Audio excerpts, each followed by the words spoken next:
Hey guys, Trans here, back in another Transformers video, and in today's video we're going to be covering what happened to Brains after Transformers Age of Extinction. And before we start, I want to give a big shout out to my history teacher, Mr. Kirkendall, who has shown some of my videos in his class, and has overall been a really big supporter and a big help to this channel to make it bigger and better. And if you're watching this, Mr. K, this is another big thank you, along with all the other good things you've done already. As always, enjoy the video.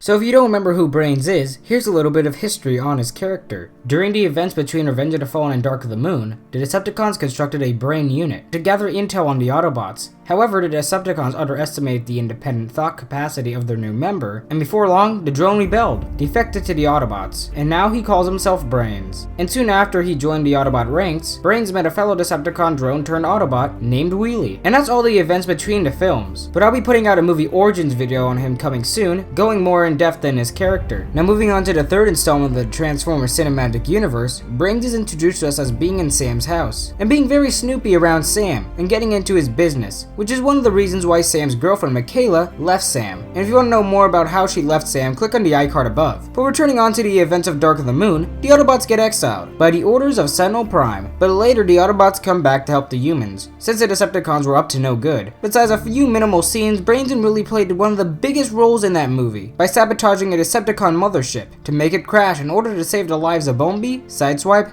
Dino, and Ratchet, before they would get executed by the Decepticon communications officer, Soundwave. But the supposed last two words of these heroes were this: "We had a nice run, Brains, you and me. We might die." And after that scene of the mothership crashing, they weren't seen again for the rest of the movie. But when the fourth installment of the Transformers Cinematic Universe, Age of Extinction, comes around, we see Brains held against his own will by the CEO of Kinetic Solutions Incorporated, Joshua Joyce. And the reason why Joshua needs Brains for his company is because Brains can translate the history of the Transformers, along with how their technology works. And with this vital information, Joshua can create his own Transformers prototypes, by using the parts of the dead Transformers who were killed in the Battle of Chicago, and with some illegal help from a retired CIA agent to get the Transformers' bodies. And if Brains would refuse to help them, then he would get zapped, so we would have to help in the creation of the KSI prototypes. But later in the film, when the Autobots find out who's behind the killing of the Transformers, Optimus and his Autobot team storm into KSI for answers, where they would find Brains trapped in his box. And later in the film, we see Brains explain to the other Autobots how KSI reincarnated Megatron unintentionally by putting Megatron's robo-DNA in their most valued prototype, Galvatron, and saying that he was forced to help KSI construct him, no matter how many times that he told him that this was a horrible idea. And then after his story, Brains did not want to help pursuing the human cause anymore, so he picked up a flower, and then after that scene, no one knew where he went, because he was not seen in Transformers The Last Night. But today I believe I'll be able to put that allegation to rest. But before we dive right into that, I want to point out some significant changes on Brains. And at first I thought it was only a few minimal changes, but then I uncovered a very dark secret on what they did to Brains, which would result in him changing his opinion on humanity, and to not help the Autobots save Earth once more. So to uncover that secret, let's take a look on what happened to Brains between Transformers Dark of the Moon and Age of Extinction. As we all remember, Brains and Wheelie went down to the Decepticon mothership to help save some trapped Autobots by crashing it into the Chicago River bank as a distraction. And I believe once they crashed the ship, it sent the two of them into a stasis lock, which is the Transformers equivalent of a coma. And around the time when Transformers Age of Extinction begins, there are demolition groups and KSI workers taking apart the mothership. And all the sounds of the machinery caused Brains and Wheelie to break out of their stasis lock. And once they got reactivated, they got the distress message from Optimus Prime saying, "Optimus sent this distress message. Calling all Autobots. We are under targeted attack. Cease all contact with humans." And that's when Brains and Wheelie knew that they were in a bad spot. And because of this, Wheelie told Brains to scan him, which would allow Brains to have an actual vehicle mode for once, so he could use it to escape. Kinda like how Drift is a part shifter, because his helicopter mode was made out of some of his vehicle parts and some of his robot parts, after he scanned it. And the same thing is going on for Brains, because he's obtaining part of Wheelie's vehicle mode, and some of his computer parts would turn into new parts to accommodate the new form, but most of his parts wouldn't. For example, some of his computer keys stayed, while some other keys shifted to accommodate the new vehicle. But the keys that would stay would lose their function of his previous alternate alternate mode, and would be used as extra armor in robot mode, but probably would stick out of him when he's in a makeshift motorcycle mode, or get covered up by some other pieces that he obtained from the new schematic. And I'll be doing a separate video dedicated on this topic soon. And after Brains was done scanning Wheelie, he applied his schematics to his own, so once he would transform, he would be some type of makeshift Cybertronian RC motorcycle. And that's the reason why in Age of Extinction we see Brains having 2 tires on him, along with some computer parts as well. And also the schematics would change Brains' robot mode slightly, like in his chest area, because when he had a computer alternate mode, it required him to have computer wires to show that he would take on a computer form. But now because he's now a makeshift RC motorcycle, the wires on some of the computer parts, for example, like the parts on Brains' back, will become new parts for the makeshift vehicle mode. And here's a little slideshow of all the changes that I found.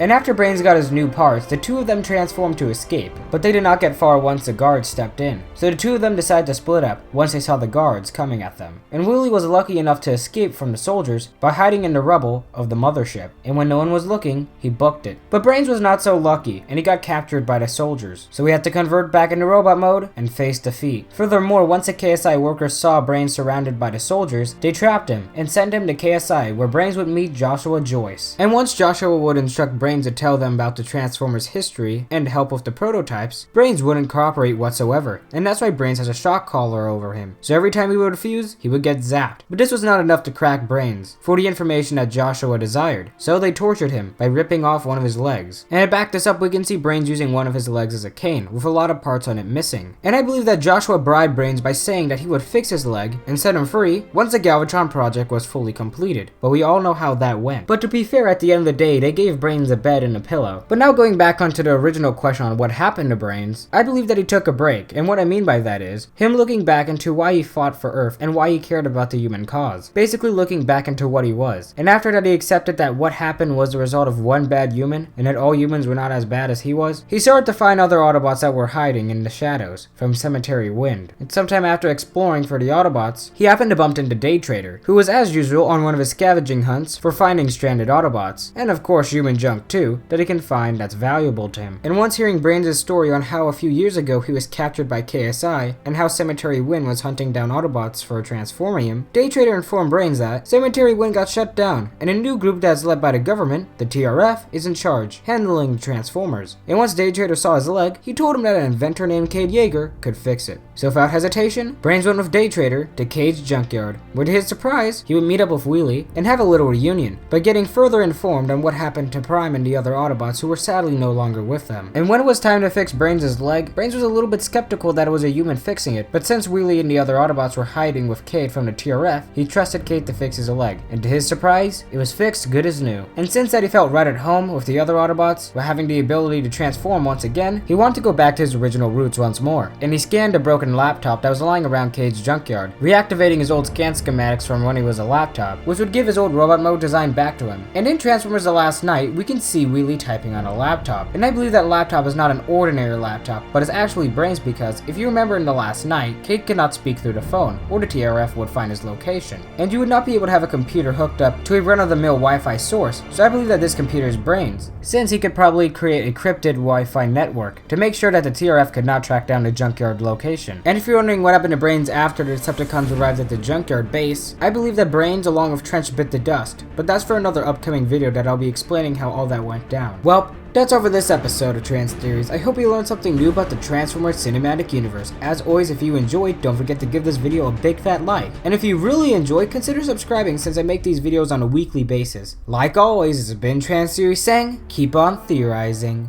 Well, you're caught within the grip of the evil Megatron Transformers, more than meets the eye. Transformers, robots in disguise.